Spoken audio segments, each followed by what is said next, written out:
ایک اور بہت پیارا عمل جس کو دیکھ کر اللہ مسکراتا ہے، وہی میں نے جو تفسیر بتائی کہ اللہ کی رحمت راضی ہو جاتی ہے اور اللہ کی رحمت برستی ہے، رب راضی ہو جاتا ہے۔ نبی پاک علیہ الصلوۃ والسلام نے فرمایا 3 بندے ہیں اللہ پاک انہیں دیکھ کر مسکراتا اور کیا ہوتا ہے، فرمایا اور بہت خوش ہوتا ہے۔ اب وہ 3 بندے کون سے ہیں چیک کر لیں ہم ان میں ہیں کہ نہیں۔ فرمایا نمبر 1 وہ بندہ جو رات کو اٹھے، بستر چھوڑے، اچھی طرح وضو کرے، پھر نماز پڑھنے کھڑا ہو جائے، اسے دیکھ کر اللہ پاک فرشتوں سے فرماتا ہے اے فرشتوں بتاؤ میرے بندے کو نیکی پر کس نے اکسایا ہے؟ فرشتے عرض کرتے ہیں مولا تو بہتر جانتا ہے۔ اللہ پاک فرماتا ہے ہاں میں جانتا ہوں مگر تم مجھے بتاؤ۔ فرشتے عرض کرتے ہیں اے مالک کریم تو نے اسے ایک چیز یعنی جہنم کا خوف دیا ہے، یہ اس سے ڈرتا ہے۔ اے اللہ تو نے ان کو ایک چیز جنت کی امید دلائی ہے، یہ اس کی امید رکھتا ہے۔ اے اللہ یہی خوف اور امید ہے جس نے اسے رات کی نیند قربان کر کے تیرے حضور کھڑے ہونے پر ابھارا ہے۔ اب اللہ پاک فرماتا ہے اے فرشتوں گواہ ہو جاؤ، یہ جس چیز سے ڈرتا ہے یعنی جہنم سے ڈرتا ہے، میں نے اپنے اس بندے کو اس سے امن بخشا، اور جس کی امید رکھتا ہے یعنی جنت کی، میں نے جنت اس پر واجب کر دی۔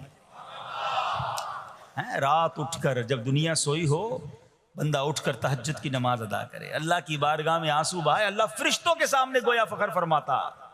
دوسرے نمبر پر سنو، فرمایا دوسرا وہ شخص جو حق و باطل کی لڑائی میں شریک ہوا، ثابت قدم رہا یہاں تک کہ شہید ہو گیا، یا اللہ پاک نے اسے فتح عطا فرمائی، اللہ اس بندے کو دیکھ کر بھی مسکراتا ہے۔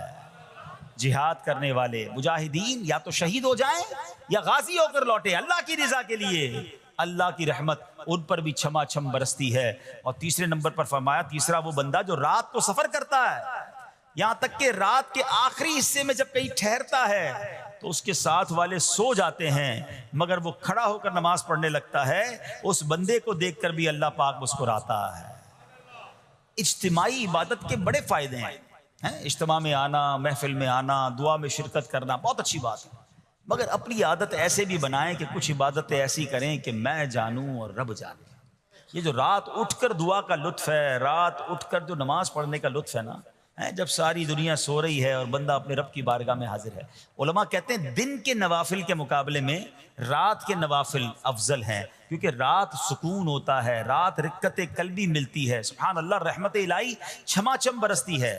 تو ہمیں کیا کرنا ہے کہ رات تہجد کی نماز کی عادت ڈالے۔ رمضان میں بن گئی تھی نا، سحری کے لیے اٹھتے تھے تو لوگ تہجد پڑھتے تھے، اللہ کرے کہ یہ عادت بن جائے۔ کبھی کبھی اگر ہر روز نہیں ہو سکتا کم از کم کبھی کبھی کریں۔ اچھا اگر ایسی کوئی عبادت ہو بھی جائے نا تو پھر سب کو بتائیں نا کہ رات اٹھا تھا تو جناب دعائیں بھی کی تو آنسو بھی بہائے، نہیں، کبھی کبھی ایسا کیا کرو کہ میں جانوں اور رب جانے، اللہ سے باتیں کیا کرو۔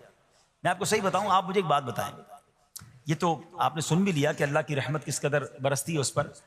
زندگی میں بھی جب کبھی ہم پریشان ہوں اور رات نیند نہ آئے، کبھی کبھی ایسا ہوتا ہے پریشانی میں نیند نہیں آتی، کروٹیں بدل رہا ہوتا ہے انسان، اور اس کروٹ بدلتے بدلتے میں آپ کی جب والدہ حیات ہوگی یا ماشاءاللہ جن کے پاس ماں موجود ہے، ماں جیسی ہستی کہاں ملتی ہے پھر؟ ایک بار اور سن لو، دنیا کی بہت ساری چیزیں میرے اور آپ کے پاس ہیں جو ریپلیسیبل ہیں، جو بدلی جا سکتی ہیں۔ موبائل فون لیتے ہیں بڑی خوشی سے لیتے ہیں، مگر نیا ماڈل آتا ہے تو لوگ بدل لیتے ہیں۔ سواری لیتے ہیں بڑی خوشی ہوتی ہے، مگر جب نئی سواری آتی ہے تو ریپلیس بدل دیتے ہیں، ماڈل نیا آ گیا بھائی اب وہ پرانی لگتی ہے۔ مگر یاد رکھو ماں باپ چلے جائیں نا، اس کے بعد ماں باپ دوبارہ نہیں ملتے، ان کا کوئی نیا ورژن یا نیا ماڈل نہیں ہے، ہیں تو ان کی قدر کر لو، ان کی دعائیں لے لو، ہیں تو بہرحال آپ کبھی کبھی تکلیف میں ایسا ہوا ہو کہ رات کو نیند نہ آئی ہو، بے قرار ہو کر ماں کے پاس گیا ہوں، آنکھوں میں آنسو لے کر کہ ماں میں پریشان ہوں، بیمار ہوں، یا قرضے میں ہوں، یا فلاں پرابلم ہے۔ ماں نے کیا کیا تھا؟ کروٹ بدل کر سو گئی تھی کہ بیٹا تو جان تیرا کام جانے، یا ماں خود بھی بیدار ہو گئی، سینے لگایا اور دعا کرنا شروع کر دی؟ بھائی ہم روئے تو ماں بھی روئی، یہ ہے نا ماں۔ میری تکلیف ایسا لگتا ہے کہ مجھے کبھی کبھی یہ فیصلہ کرنا مشکل ہوتا تھا کہ تکلیف مجھے زیادہ ہوتی ہے میری تکلیف میں یا میری والدہ کو زیادہ ہوتی ہے؟ بیمار میں ہوں، تکلیف اسے ہے، یہ رشتہ کہاں ملتا ہے؟ مگر مجھے ایک بات بتاؤ، جب میری تکلیف پر رات نیند چھوڑ کر بستر چھوڑ کر میں ماں کے پاس گیا، ماں نے سینے لگایا، تو اگر میں اپنا بستر چھوڑ کر آنکھوں میں آنسو لیے میری ماں سے مجھے کہیں زیادہ پیار کرنے والے رب کی بارگاہ میں چلا گیا تو اس کی رحمت کیا مجھے مایوس کر دے گی؟ میری ماں کے دل میں جو ممتا ہے نا وہ بھی میرے رب نے ڈالی ہے، تو رب کی رحمت کتنی ہوگی تو کبھی کبھی اللہ کی بارگاہ میں رات کے اس پہر حاضر ہوا کرو. جو پرابلم ہے آپ کی, جو مشکل ہے آپ کی, آپ یقین کریں, آپ اللہ کی بارگاہ میں تہجد کے وقت رات کے آخری پہر آنسو بہائیں, دعائیں کریں, نوافل پڑھیں, پھر دیکھیں آپ کے دل کو تسلی کیسے ہوتی ہے. آپ کا ایمان تازہ ہو جائے گا, اور آپ نے دیکھا کہ ایسے وقت عبادت کرنے والوں سے رب کتنا راضی ہوتا ہے. اللہ کرے یہ بات ہمیں سمجھ آ جائے.